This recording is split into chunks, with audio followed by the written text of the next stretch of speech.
What's up, guys? You're watching JMBoy TV, and we are back with another reaction. Today we'll be reacting to Life in the Fast Lane by Joe Walsh and Billy Gibbons. This was suggested by a patron, so you know how to check it out. This one is live from CMT Crossroads in 2012. If you are a returning viewer to the channel, make sure to hit that subscribe button. It helps out the channel a ton. There are 100,000 of you guys that watch my videos and return to my videos, but over 85% of you guys are not subscribed. I know it can be easy to forget because my videos just pop up. I do the same thing sometimes. If this is your first time to the channel, I am new to the rock genre, exploring the mini classic rabbit holes, having a blast. If you want to join me on that journey, take a second to scroll down, hit that like button, hit that subscribe button, and turn on your post notifications so that you don't miss a video when I post. It helps out the channel tremendously. And if you guys are interested in exclusive content or you want to ensure that I react to your suggestion, definitely consider checking out the Patreon. The link will be in the description. I have tons of reactions to past songs that got blocked here from YouTube, songs that I know you guys would enjoy. That being said, let's get right into this video.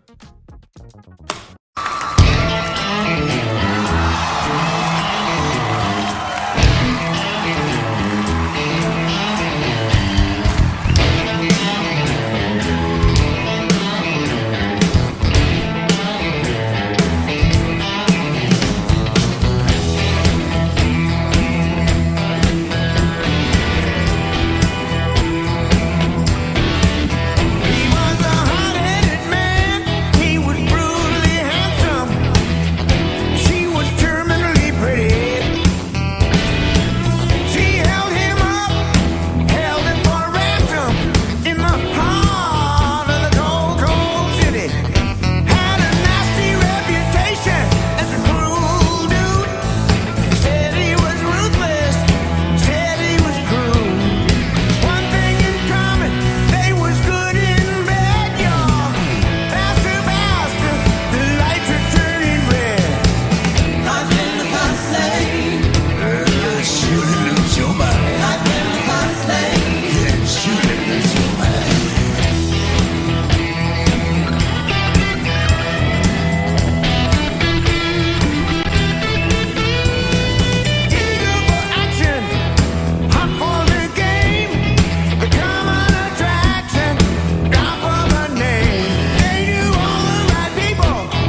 Fantastic performance from Joe Walsh and Billy Gibbons. I'm still learning the names of rock stars, so I believe Joe Walsh was with the Eagles at one point, and then Billy Gibbons is part of ZZ Top, and I know that because of the beard. This was a fantastic collab. Really just tons of fun. This is a super lively song, high energy. The riffs were absolutely insane on this song. I really love the duo of these guys. Their solos were awesome. They had great chemistry. I also really enjoyed the drums on this song. The organ was fantastic. The bass line was solid, and I enjoyed the background singers as well. They added like a bit of soul in there. Also, I don't know if the talking parts were like in the original song, like the parts that Billy Gibbons was doing, just using his speaking voice, and it sounded really cool. It was a great touch to the song. I don't know if he kind of improvised that or whatever, but I really enjoyed it. Also, Joe Walsh has still got it. His vocals were great on this one. Like I said, this was just a fun song from top to bottom. Now let's get into the lyrics on this one. He said he was a hard-headed man, he was brutally handsome, and she was terminally pretty. She held him up and he held her for ransom. In the heart of the cold, cold city, he had a nasty reputation as a cruel dude. They said he was ruthless, they said he was crude. They had one thing in common, they were good in bed. She say faster, faster, the lights are turning red. So this is describing the relationship of a good-looking couple with like a bad reputation. He said he was brutally handsome and she was terminally pretty, and that kind of flips the drop dead gorgeous saying. And this guy seems to be the bad boy of the town. He was known for being a firecracker and ruthless. He was always ready to take it there. And then he says the only thing they had in common is that they were good in bed. So this relationship wasn't really built on love or connection. It was just based on that physical chemistry. And the girl is obviously having fun with this. She enjoys this risky kind of lifestyle. The chorus goes, life in the fast lane surely make you lose your mind. Life in the fast lane, huh? Are you with me so far? So basically saying like this living by the seat of your pants kind of lifestyle isn't the best for you. There's a lot of downsides outside of having fun. He said, surely you'll lose your mind. Next verse he says, eager for action, hot for the game, the coming attraction, the drop of a name. They knew all the right people, they took all the right pills, they threw outrageous parties, they paid heavenly bills. There were lines on the mirror, lines on her face. She pretended not to notice, she was caught up in the race. Out every evening until it was light, he was too tired to make it, she was too tired to fight about it. So basically they were living this high status lifestyle. They were very popular and they kind of used that to their advantage. They did everything under the sun, drinking, drugs, partying, spending tons of cash, really just indulging in as much hedonism as possible. They didn't care about anything, not even the effects it had on their bodies or their mental. He said there were lines on the mirror, lines on her face. She pretended not to notice.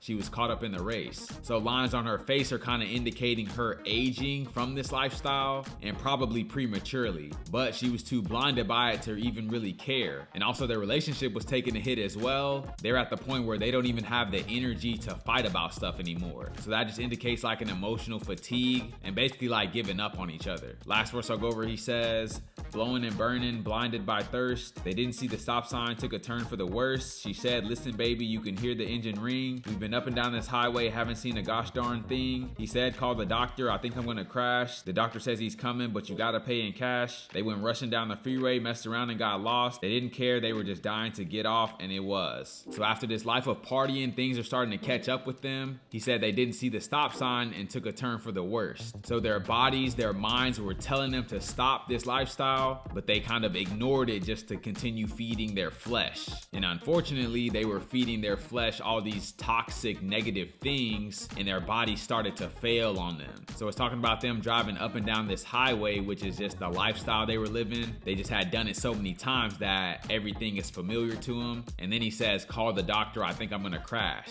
So this is his body not being able to fight off all the drugs and alcohol and staying up late that he was doing to it. It could no longer resist, so it started to give up on him. And then it says they were so fatigued by this lifestyle anyway that they were ready to end it as well. They were willing to let themselves die because they had done enough. So this is actually some fine storytelling here. Man, this is a great song, great recommendation from you guys. If you guys have any suggestions, leave them down in the comments below. If you guys are new to the channel, don't forget to like, comment, subscribe if you enjoy the content. And I'll catch you guys on the flip.